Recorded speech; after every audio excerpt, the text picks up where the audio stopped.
Buddhism is a world religion founded by the Buddha in ancient India.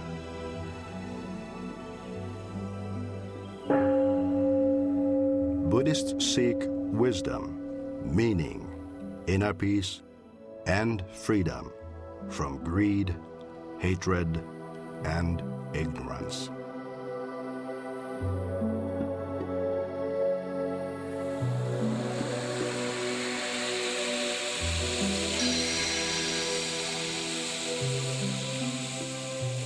Mutually sustaining life, a Buddhist call to a troubled world.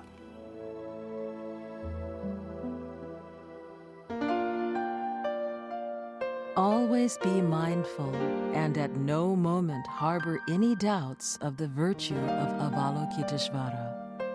He is our strength in suffering, danger, and death. Avalokiteshvara is replete with all virtues. He perceives mankind with the eye of compassion. He is the limitless ocean of happiness. For this reason, let us revere him. We are pleased to have Professor Gene Reeves with us once again, this time to discuss the role of Guanyin, the Bodhisattva of compassion. Bodhisattvas are awakened beings and are often regarded like the saints are by many Catholics. In the original Sanskrit teachings, Guanyin is known as Avalokiteshvara and is immensely popular in China, Korea, Vietnam, Japan, Tibet, and other countries where Mahayana Buddhism is dominant. In our earlier shows, we discussed the images and learned of the enormous popularity of Bodhisattva, particularly among common people. This concern for ordinary people is reflected in the name Avalokiteshvara, which means the Lord who looks down on the world from on high. In China, Guanyin came to be understood as one who listens to the cries of the world. Guanyin responds not only to calls of religious nature, but also to people seeking protection from misfortune, cures from illness, assurances of longevity, and bestowing of material benefits and worldly success. It is for this reason that thousand-armed Guanyin is popular, for he is able to exhibit 1,000 different ways to respond to a vast array of needs. Well, Gene, great to have you back. Thank you. And let me begin by asking you about what you think about Guanyin. And here we have an image of Guanyin. Well, at least two things. Two things, okay. One is that Guanyin brings Buddhism to the common, ordinary people. This Guanyin is sitting on a rock. Not a Lord that looks down from on high, but a Bodhisattva of compassion who is down to earth. And, you know, I've visited hundreds and hundreds of temples and homes in China and Taiwan and Hong Kong, Singapore. Everywhere you go.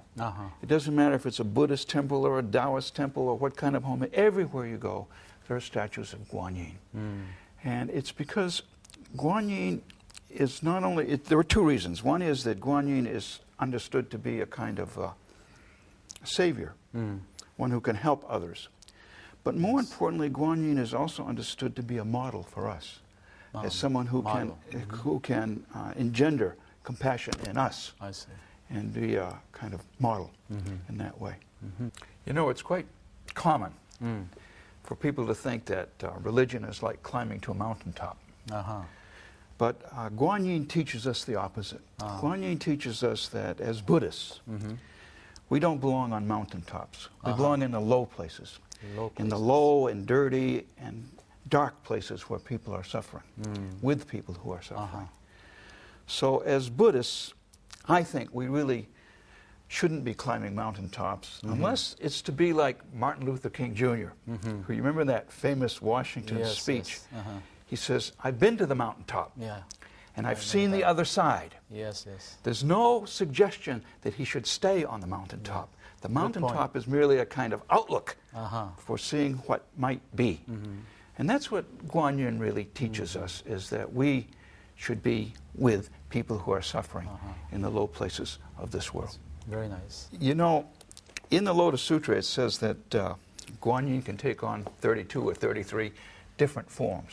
It says if someone needs the body of a Buddha or needs to see someone in the body of a Buddha in order to be saved, Guanyin takes on the body of a Buddha. And it goes on. I won't tell you the whole 33, but it comes down to the wife of a peasant, or to a boy, or to a girl, or to a common ordinary person. Well, of course, and you can see in China even to this day depictions of these 32 or 33 forms of Guanyin. But the point is a very interesting one. The point is that this means not only that Guanyin can take various forms, but that we can see Guanyin in all kinds of people. I see. In our boss, in our unruly teenage child, in the guy who lives across the street and doesn't behave the way we think he ought to. Awfully hard. Awfully hard. It's difficult, but that's the point of the Guanyin devotion, is to help us see Guanyin in anyone we meet. You know, Gene, one of the fascinating things about the development of Guanyin in China over time was that it underwent the gender transformation. Didn't it go from being a male to female? Well, yes and no. I would say basically no. That in China, Guanyin became male and female. And female, both. Both. And I think, well, just last week, actually, I was in Hong Kong and talking with a woman at a beautiful big temple in Japanese called Myohoji.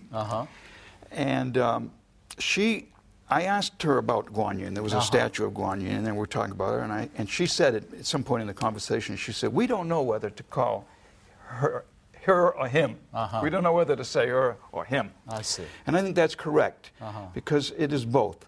And I think this is important because it means not only that Guanyin opens up Buddha Dharma or teachings to women, but also opens Buddha Dharma to the woman who's in each of us. Maybe somewhere hidden behind our hearts. Each of us, you mean each of us men? Men. That's so right. Women in men. That's right. So that Guanyin opens up the possibility of men recognizing the woman in themselves. Interesting perspective, yes. And it's made an enormous difference. Guanyin devotion has made an enormous difference in contemporary Buddhism. I frankly am inspired by the nuns at Fo-Guang-Shan in Taiwan.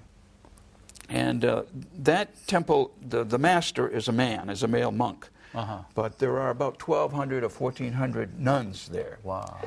And the kind of work they're doing with poor people and other kinds of problematic situations all over the world is truly inspiring.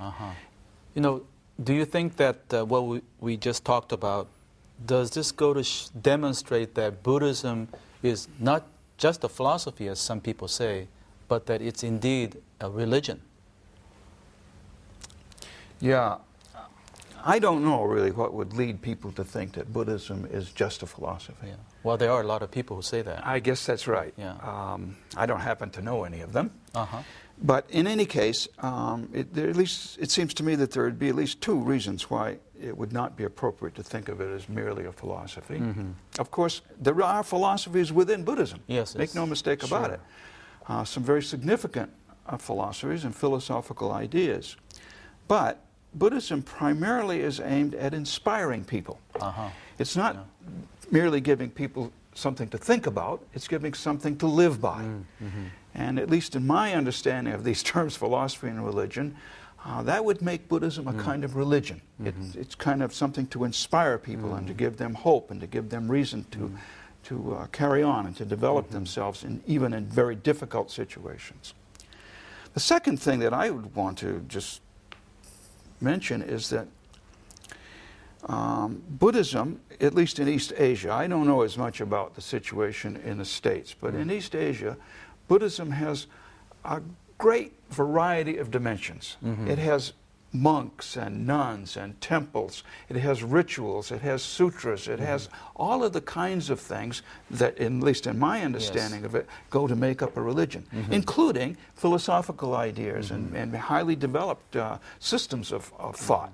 But it's not merely a system of thought. It's really, at least to my way of thinking, it's really a way of life. Yes, yes. Perhaps one of the reasons for this is that when it first came into the West, it tended to be very intellectual, and the intellectuals in the West adopted Buddhism, and so there, you still see that legacy. Yeah. Yeah. And, well, of course, you also can see it a little bit in Bukkyo, where Bukkyo is Buddhist teachings. And there has been an awful lot of emphasis in Buddhism, also in Asia, on teaching. But the point that I think people miss is that in Buddhism, teaching means teaching people how to live. Yes. It's not merely conveying ideas and information. It's a matter of, in a variety of ways, both through doctrines, but also through example, through stories, and a wide variety of ways, teaching people how to live. Actually, I think in the U.S., or at least in the West, you have two groups of people. There are those who primarily study, but there are those who now do primarily practice. And there's some gap there between the two groups. And so yeah, I actually would want to make an argument for saying that study, it can be a kind of practice. Oh, okay. But I don't know if you would agree with that. So in the end, I think we would agree that in the end, the teachings needs to lead to practice and to people being inspired and inspiring other people. Yeah, I think we need to be a little bit careful about that, though, because very often in the West, at least my understanding, the word practice has come to mean meditation. Well, and I wouldn't want to say that. I'm not saying that either. I would include other forms. That's right. Yeah. And so for us, I think that the important form of practice, if we use that term, the important form of practice is what we call the Bodhisattva way. It's the way of developing our Buddha nature through helping others. And it's a matter of how we live our lives, not just how we think about the world, but how we live in the world. Well, Gene, it was very fascinating, and I think you've helped to fill out the picture of Buddhism in ways that we haven't been able to do so far. So thank you very much. Well, thank you for joining again. My fun. Well, we hope that you enjoyed today's discussion, and as a result, we'll be even more attuned to the spirit of compassion that embraces all of our lives in many different ways. Next week, our theme moves to the topic of impermanence or change, the third mark of existence. See you then.